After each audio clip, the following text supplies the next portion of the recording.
Pues mira, me pones difícil saber o decirte quién es Nerilisa. Nunca me había puesto a pensar en eso, pero lo que te puedo decir es primero que no, Nerilisa no se considera un ejemplo, sino que es simplemente alguien que ha hecho lo que ha tenido que hacer con lo que le ha tocado.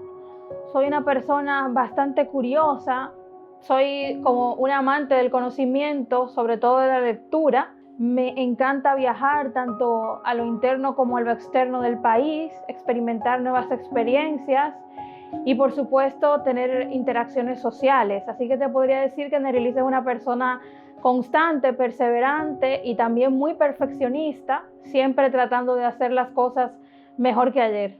Bueno, la discapacidad que tengo es una discapacidad visual. Es decir, yo soy una persona que no puede utilizar el sentido de la vista en el sentido literal de la palabra, que nunca lo he podido utilizar porque yo tuve retinopatía, que implica el desprendimiento de la retina de los niños prematuros, a raíz de lo cual no puedo ver.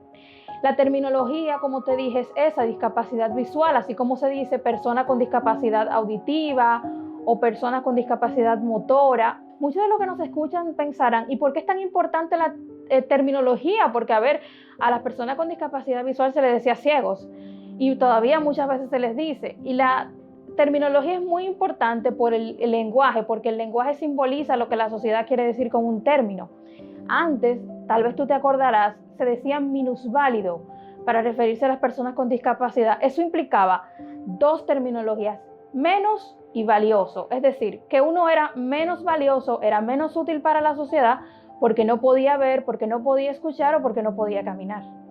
Pues mira, yo tengo un núcleo familiar, digamos que tradicional, somos mis padres, mis hermanos, tengo 2 hermanos, mis abuelos. Mi familia ha sido fundamental para la persona que soy hoy y para mi desarrollo. Tener padres preocupados por nuestro desarrollo es vital para todo ser humano, pero mucho más para quien tiene una discapacidad. ¿Por qué? Porque en mi núcleo familiar se me educó de la misma manera que a mi hermana, es decir, teníamos los mismos castigos, las mismas sanciones, las mismas felicitaciones si lo hacíamos bien. Por lo tanto, dentro de mi familia no había desigualdad, había un tratamiento similar. Por supuesto, ellos entendían que yo necesitaba ciertos ajustes, que me dieran ciertos elementos para poderme desarrollar y así lo hicieron. Absoluta equidad había. Cuando era muy pequeña ingresé a lo que entonces se llamaba la Escuela Nacional de Ciegos, que hoy es Centro de Recursos Olga Estrella. Era un internado, los niños que vivían en el interior vivían en la escuela. Yo llegaba a las 8 de la mañana y me iba a las 5 de la tarde. Así que eso de la tanda extendida nosotros ya lo conocíamos. Incluso el gobierno nos facilitaba meriendas, desayuno y todo lo demás. Ahí yo aprendí el sistema de lectoescritura braille, aprendí a moverme con el bastón y bueno, todas las materias básicas, matemáticas, lenguaje, todo eso. Luego, cuando estaba en segundo de primaria, decidieron integrarme a un centro educativo regular. Eso significa que yo iba a salir de la escuela e iba a entrar a un colegio o cualquier centro educativo que mis padres escogieran. Ahí estuve educándome en equidad y en igualdad con el resto de mis compañeros. Claro, había un profesor que me iba a visitar cada semana para darme la asistencia que podía necesitar. Recuerdo mucho la química, cómo se me buscó la forma de que yo pudiera aprenderla, de que yo pudiera entenderla, sobre todo esas fórmulas. Las matemáticas, que aquí entre nos te cuento que es una de mis materias preferidas, por la lógica y porque yo tuve siempre que aprender a hacer los exámenes orales, incluso aplicar las fórmulas matemáticas de esa manera. Terminé el colegio y decidí estudiar Derecho en la universidad. Entré sin ningún inconveniente, un examen de admisión como el resto, aunque el mío pues de manera oral. Estudié Derecho, me gradué summa cum laude, después voy por la tercera maestría. La primera fue en Derecho Constitucional y Libertades Fundamentales, la segunda fue en Relaciones Internacionales y la tercera, que acabo de terminar, fue en Diplomacia y Servicio Consular en el Ministerio de Relaciones Exteriores de República Dominicana. Desafortunadamente no siempre ha sido fluido, de hecho todavía no lo es. Mira, yo no minimizo lo que significa tener una persona con discapacidad visual, eso tiene sus desafíos. Desafíos que van desde las clases en la escuela hasta la movilidad en las calles, porque como sabemos no estamos preparados para permitir la movilidad de personas con discapacidad de ningún tipo. Así que yo te pudiera decir que he encontrado barreras físicas y también he encontrado muchas barreras psicológicas, porque en nuestra sociedad existe una profunda desconfianza en que una persona con una discapacidad pueda ser tan útil y tan valiosa para la sociedad como el resto. Y eso se explica, a mi modo de ver, por el desconocimiento. Como no es habitual que las personas con discapacidad trabajen, que se integren, que se conviertan en parte activa de la sociedad, entonces las personas no están familiarizadas con ellos, por eso tienden a reaccionar de manera o desconcertadas o con discriminaciones y demás. Es una lucha que uno tiene constantemente que afrontar, que se afronta con buena cara, uno tiene que educar. Hablar de discapacidad para mí nunca ha sido un tabú, así que yo respondo las preguntas que se me formulan. Intento, a partir de mi ejemplo, de lo que yo he vivido, aportarle a la sociedad. Otra barrera fundamental es la barrera tecnológica. Mira, la discapacidad visual amerita que uno disponga de dispositivos como teléfonos inteligentes y demás que nos permiten leer, o un software instalado en cualquier computadora que nos permite acceder al correo electrónico, hacer todas las actividades que los demás hacen. Pero todo eso implica recursos. Desafortunadamente, según los datos de la Oficina Nacional de Estadística, discapacidad está asociada a pobreza. Son muchas las personas con discapacidad que no tienen esas oportunidades. Yo quería estudiar un idioma y fui a un centro educativo donde lo daban. Y en principio dijeron que yo no podía estudiar ahí porque ellos no tenían la metodología para enseñarme. Y bueno, uno trató de orientarlos, pero ellos se mostraron muy negativos ante la posibilidad que una persona con discapacidad ingresara. Accedieron y bueno, todo terminó muy bien. Entendieron que la discapacidad no era ningún obstáculo para poder educarse, que ciertamente había que tomar medidas distintas, pero que de ninguna manera eso iba a afectar ni a su centro ni a la formación del resto de los estudiantes.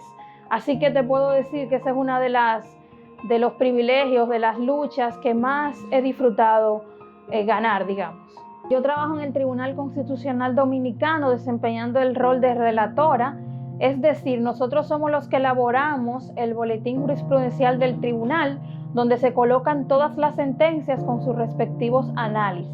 Y por supuesto, mi interés es continuar desarrollándome profesionalmente, tanto en el ámbito jurídico, que es donde tengo la maestría de Derecho Constitucional, como en el ámbito de las relaciones internacionales, quizás en un futuro trabajando en el Ministerio de Relaciones Exteriores de nuestro país o insertándome en el servicio exterior. Siempre las puertas están abiertas para todas esas oportunidades.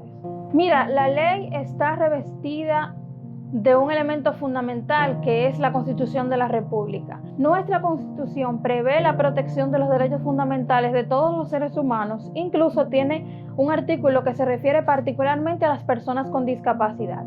La Ley 513, que es Ley Orgánica sobre la Igualdad de las Personas con Discapacidad, es una concretización, es una materialización de lo que la Constitución dice. Es una ley que tiene muchísimos elementos rescatables que correctamente aplicados podrían transformarse en una verdadera modificación de la vida de las personas con discapacidad. La dificultad reside en convertir las letras en verdaderas acciones, convertir la ley en verdaderas políticas públicas que garanticen la inserción de ese colectivo.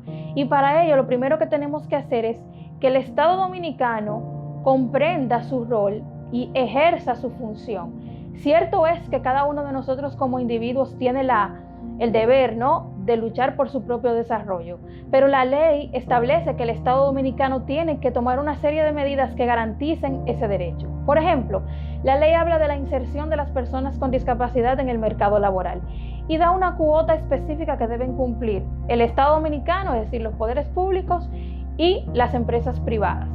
Hay que ver qué tanto se está ejecutando la ley en ese sentido. ¿Le estamos dando oportunidades de insertarse en los trabajos a las personas con discapacidad? Y si es así, ¿estamos reconociéndoles su cualificación o simplemente los estamos colocando en un trabajo porque necesitamos, digamos, que cumplir una cuota? No se trata de un favor que realiza un funcionario público, ni tampoco de un mecanismo de promoción de su persona, sino del cumplimiento de una obligación prevista tanto en la ley como en la Constitución y en convenciones internacionales sobre la materia que el Estado Dominicano ha suscrito y también ha ratificado. Mira, a las personas con discapacidad les diría que continúen en la lucha, que no se dejen vencer por los obstáculos o por las miradas o por las negativas o por la percepción que puedan tener otros de ustedes. Hay dos premisas básicas con las que yo trabajo. La primera es que ni privilegios ni subestimación. Las oportunidades que se me dé, que sea por mis habilidades para poner en funcionamiento los conocimientos adquiridos y por mi calidad humana. Y la segunda premisa con la que trabajo es que la vida es muy corta como para estarse deteniendo, estar pensando todo el día en la discapacidad que uno puede tener. Uno tiene que vivir, porque discapacidad no es igual a inutilidad, ni tampoco es una circunstancia que uno tenga que soportar. Es una más de esas cosas que nos pasan en la vida con la que aprendemos a convivir. Y bueno, al resto de la sociedad les diría que entiendan que delante de una persona con discapacidad hay una persona con los mismos anhelos que ustedes, con las mismas aspiraciones, con las mismas incomodidades, con los mismos malos servicios que ustedes tienen que experimentar, entre otras cosas. Es un ser humano similar, lo único que tiene es una particularidad que hace necesario probablemente que compre una computadora especial o que utilice un teléfono y le instale un software único. Que comprendan que ese ser humano tiene las mismas posibilidades de ser útiles a la sociedad que las que tienen ustedes.